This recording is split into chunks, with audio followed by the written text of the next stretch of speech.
به منزل ونشهد أن لا إله إلا الله وحده لا شريك له لا وزير له ولا نزير له ولا معين له ولا مشير له ونشهد أن لا إله إلا الله وحده لا شريك له ونشهد أن سيدنا وسندنا وحبيبنا وحبيب ربنا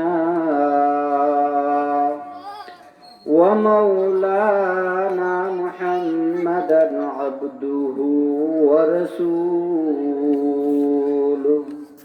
صلى الله تعالى عليه وعلى آله وأصحابه وبارك وسلم تسليما كثيرا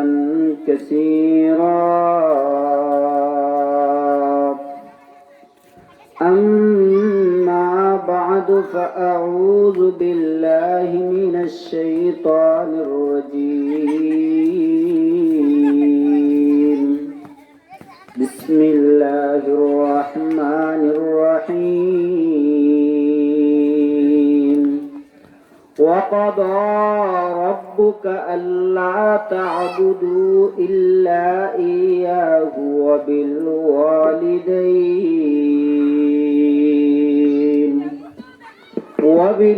وبالوالدين إحسانا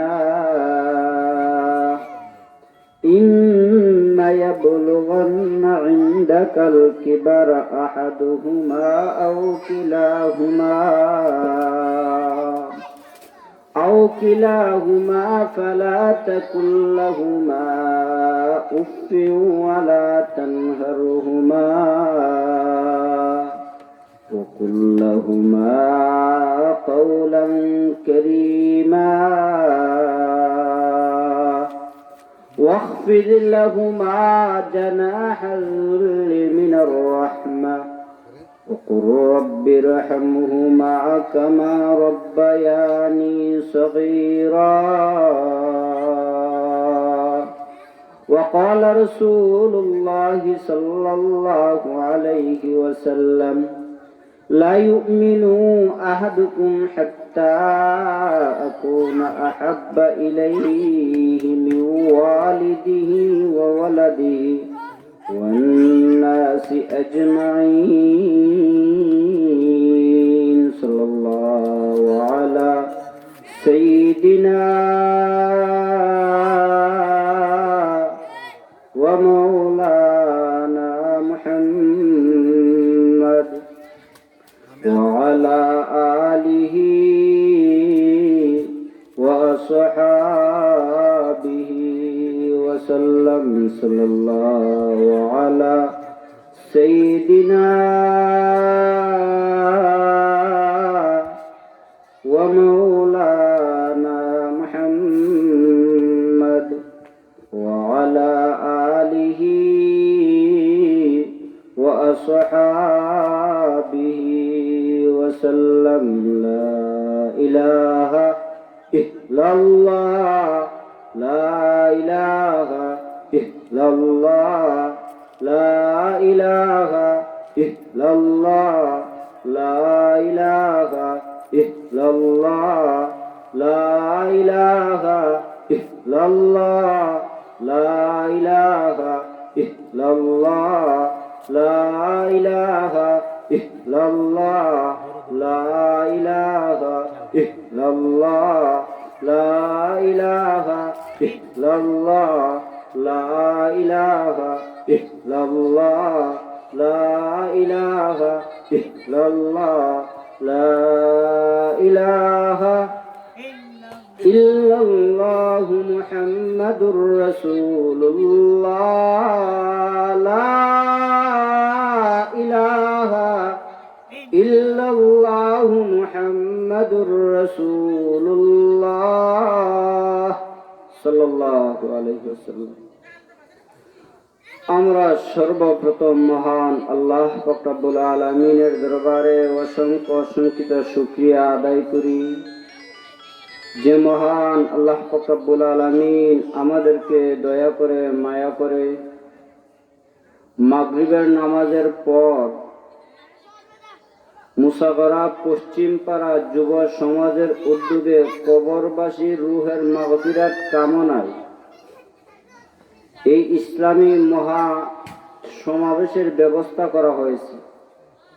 এই সমাবেশে আল্লাহ আমাদেরকে সালাতুল মাগরিবের পর এই প্যান্ডেলের নিচে বসার মতো তৌফিকটুকু ক্ষমতাটুকু দান করেছেন। এজন্য সকলেই অন্তরের অন্তঃস্থল থেকে কালিমাতুশ শুকুর আদায় করি আলহামদুলিল্লাহ। আমরা এখনো যারা এদিক সেদিক ঘোরাফেরা করতেছি, অত্যন্ত মূল্যবান সময়, যে সময় আমাদের কাছ থেকে চলে যাইতেছে এই সময়টা আর ফিরে আসবে না। এই মাহফিল গুরুত্বপূর্ণ মাহফিল। এই প্যান্ডেলটা যদিও বোঝা যাইতেছে কাপড় এবং বাঁশ দ্বারা কি নির্মাণ হয়েছে, কিন্তু এই প্যান্ডেলটার মূল্য অনেক বেশি। প্যান্ডেলটা আল্লাহর তৈরি ফেরেশতার মাধ্যমে আল্লাহ আবদ্ধ করায় রাখছে। তাই আমরা এখনো যারা এদিক সেদিক ঘোরাফেরা করতেছি, মেহরবানি করে প্যান্ডেলে এসে বসে পড়ি এবং মাইকের আওয়াজ যতটুকু পর্যন্ত পৌঁছে এতটুকু পর্যন্ত আমার পর্দার আড়ালের মা বোনদেরকে বলতেছি, সকলের প্রতি আমার সালাম, আসসালামু আলাইকুম ওয়া রাহমাতুল্লাহ। আমি যে আয়াতে কারিমা তেলাওয়াত করেছি, আল্লাহ যদি আমাকে তৌফিক দেয় এই আয়াতে কারিমাকে সামনে রেখে আমলের নিয়তে, ইখলাসের নিয়তে কয়েকটি কথা বলবো। আমার তৌফিকি ইল্লা বিল্লাহ।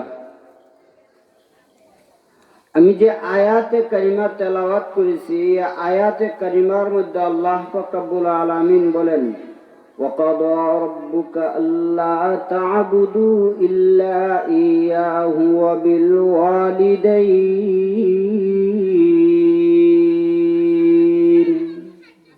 وَقَضَى رَبُّكَ أَلَّا تَعْبُدُوا إِلَّا إِيَّاهُ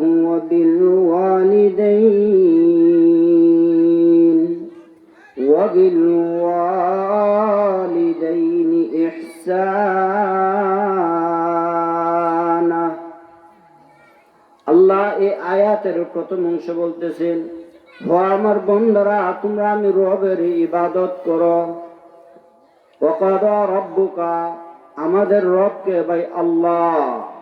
আল্লাহ বলতেছেন আয়াতের শুরু অংশে, তোমরা আমি আল্লাহর ইবাদত করো। পরের অংশে আল্লাহ বলতেছেন ওয়াবিল ওয়ালিদাইনি ইহসানা। আল্লাহ ওয়ালিদাইন দিয়া দুইজনকে বুঝাইছেন, যেই দুইজনের মাধ্যমে আল্লাহ আমাদেরকে এই দুনিয়ার জমিনের মধ্যে পাঠাইছেন।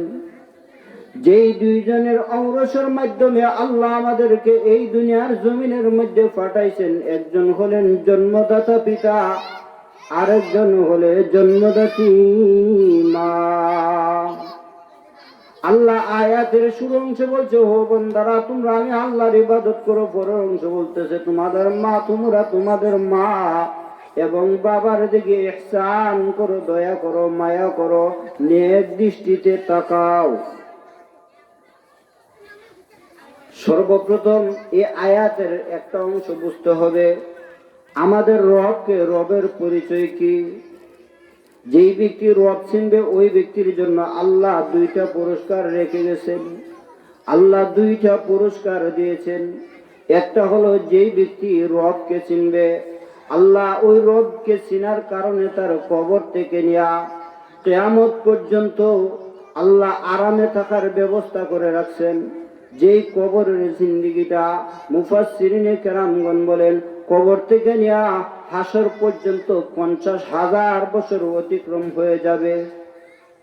ওই 50,000 বছর আল্লাহ এক ঘুমের মাধ্যমে কাটাইয়া দিবেন।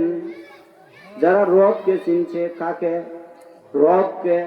যারা মালিককে চিনছে তাদেরকে আল্লাহ বলে দিয়েছেন, ও আমার বান্দারা শুনো, তোমরা যেইভাবে আমাকে চিনেছো, আমি আল্লাহ তোমাদের জন্য রেখেছি জান্নাত, আমি আল্লাহ তোমাদের জন্য রেখেছি শান্তি, আমি আল্লাহ তোমাদের জন্য রেখেছি আরাম।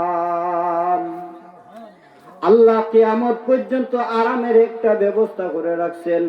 পরের ব্যবস্থাটা হলো আল্লাহ কিয়ামত থেকে নিয়া আজীবন জিন্দেগিটার জন্য আল্লাহ শান্তির ব্যবস্থা করে রেখেছে। ভাই, শান্তির ব্যবস্থাটা কি? শান্তির ব্যবস্থাটা কি? এক নাম্বার শান্তি, আল্লাহ বলেন, ইয়া আইয়ুহাল্লাযীনা আমানু উদখুলু ফিস-সিলমি কাফা।